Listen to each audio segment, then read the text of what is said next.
My name is Yamil Widy, and this is my 2024 Top 20 Sales Pro Submission video. I've been in the electronic industry for 23 years now.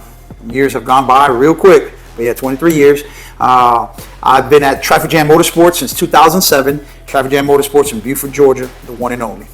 Biggest challenges professionally and personally for 2023, there's a ton of them.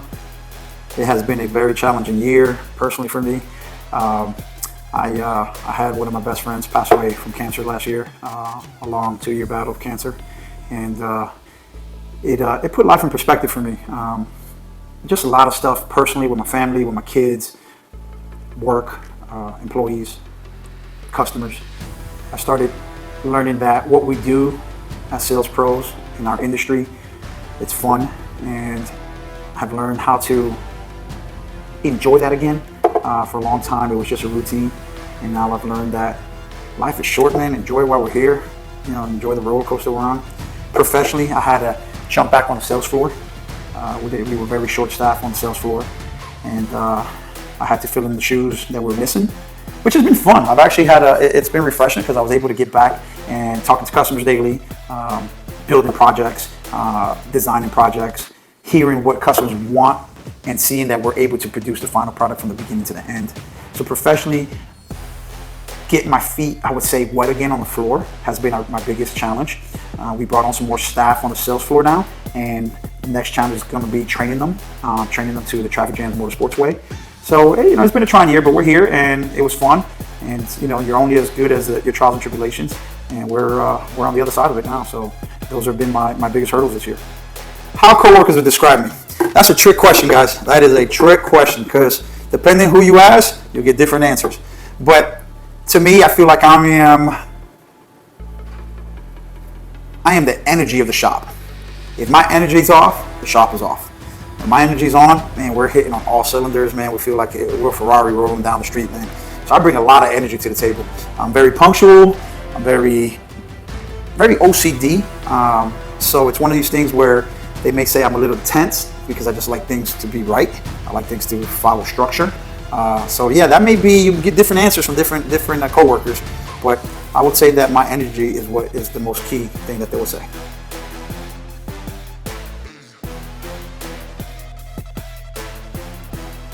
How does my performance influence team members and store culture? Man, my performance is key. Obviously, I'm kind of in a different role, being owner and now sales floor. So my performance on the sales floor obviously is crazy because one, my jobs that I sell are crazy. I always go to the extreme. So it affects my guys in the back to the point where they're allowed to get very creative with what we do. They get to get into their creative juices, and we get to do a lot of one-off stuff that we don't get to do every day. So my performance on the sales floor helps because obviously keeps guys busy on the back, but not only busy, it keeps them happy doing different things. How does my performance help store culture? I am store culture. It starts with me. I bleed Traffic Jams Motorsports. This is something that I am truly big on, making sure that, one, we're a family here, that even though we're coming from all facets of life, because this is a melting pot in our shop, we have every type of race, color here, and I am the one who unites that. Our store culture is huge, man, because we believe in the recipe that we have here at Traffic Jams Motorsports. We believe in each other. We believe in our sales staff and our techs. So our store culture is very, very huge. And the reason that it's huge is because I push every day that I come into this store, I push that we have the best work environment possible. My sales technique and strategy. I don't know, I'm a little weird on that, man, because I have different sales techniques I've learned from across the board. I've been in so many sales classes and hearing so many coworkers and other guys in the industry. So I've taken a little bit of everybody's different perspectives of sales. I am one, very attentive. I love to hear first what my customer has to say to me because that's the key. I want to give them what they want, not what I want, what they need, what they're paying for. I am very relaxed on the sales floor when I'm selling, but I also could turn the screws and become a closer when we need to close a deal. So I'm always helping other guys on the sales floor with their deals also, because I come in like the closer from the bullpen and just close the deals for them when they're kind of hung up. I would say I'm a little bit of a chameleon, depending what type of consumer walks into the door. I adapt to them. I can change my professionalism from being very professional to getting down and ghetto pretty much with different customers. So I would say that my sales technique is different. I am very knowledgeable. I always am going to find the correct answers. I'm always pushing to try new things, the newest and latest and greatest. And to do that, you have to be very well versed in whatever you're trying to sell. I would also say my sales technique doesn't just stop at 12 volts. I am very great at selling accessories and performance jobs. I'm very good at selling bodywork and selling wraps and window tint. So I am very well versed in all the facets of what we do in the motorsports business. In the 12 volt business, I have kind of changed a little bit of my liking. I am going more now towards the higher end sales quality type builds.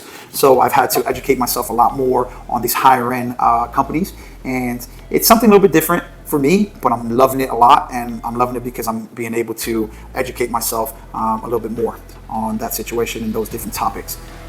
What I would like customers to remember from their sales experience with me, I want them to remember that I was able to take their idea and transform it to a reality. I want them to remember how smooth the transaction went from the beginning, from day one to the end.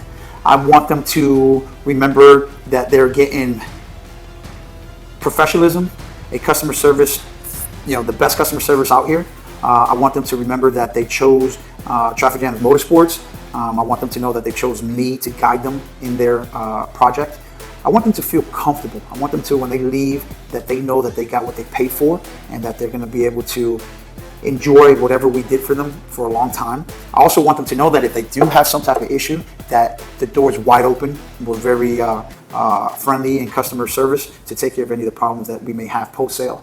I want them to remember that I am the person to call for any other car needs. I don't care if it's a flat tire all the way to a full SQ build, all the way to a full frame off restoration. I want to be their number one guy when they think of cars. So that's what I want them to remember.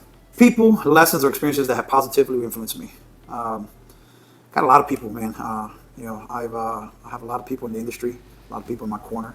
I got to say, my friend Tony, who passed away, he taught me a lot of experiences. I talk a lot with guys like Elias Ventura, Ray West, Phil at Time Motoring. Jason Kranitz has been one that has helped me a lot, taught me a lot. But also my guys here, Melvin Washington and Michael Bischoff Biscuit, are guys that have taught me a lot of lessons. I love to listen. I love to hear what other people have to say. One of the major lessons that I learned this year was from Tony, that one day you could be on top and another day you could be gone. And it taught me to be more humble. It's taught me to enjoy life. Tomorrow's not promised. It's taught me to enjoy my coworkers, enjoy my family more. Obviously, we take very serious what we do at work, but there's more to life than just work. So that's one of the things that I really learned this year. I had to learn some new experiences of new techniques of how to get back on the sales floor. Elias is one that's helped me quite a bit. Melvin has helped me a lot. Jason Kranitz has always been a guy that anytime I have a question that I may be on the fence on, just get his input because he's been doing this for a long time also. Two other guys have helped me a lot this year has been Ray West and Phil from Time Motoring. Those guys have shown their true professionalism and their care for our industry. Ray and I have a lot in common. Before I got on the sales floor this year, he and I had a lot of similarities in our job duties. So these are guys that have helped me. But I would say the biggest, most important lesson I learned this year is that you only got one life. Enjoy it, live to your fullest, and don't take the little things don't blow up little things, man, because those are things that eat at you. And choose your battles wisely. Why do I deserve to be in the top 20 sales pro? One, because I belong there.